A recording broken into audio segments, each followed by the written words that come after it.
Root canal treatment begins with the standard drill to access the inside of the tooth.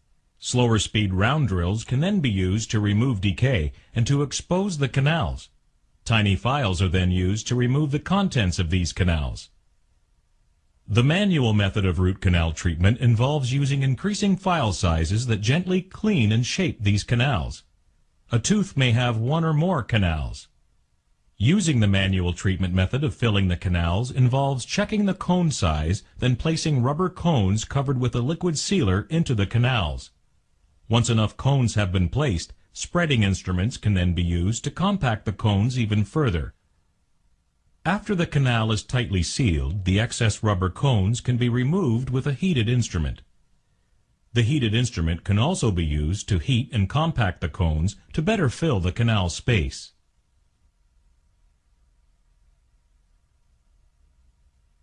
For optimum treatment, one or more posts may be placed to strengthen the tooth and retain the filling. In this case, a light cured resin is used to fill the space.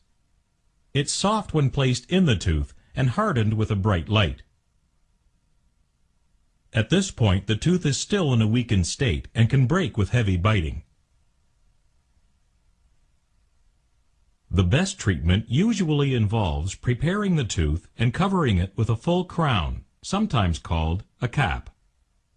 Any pathology at the tip of the root should disappear with time, and the tooth will be saved.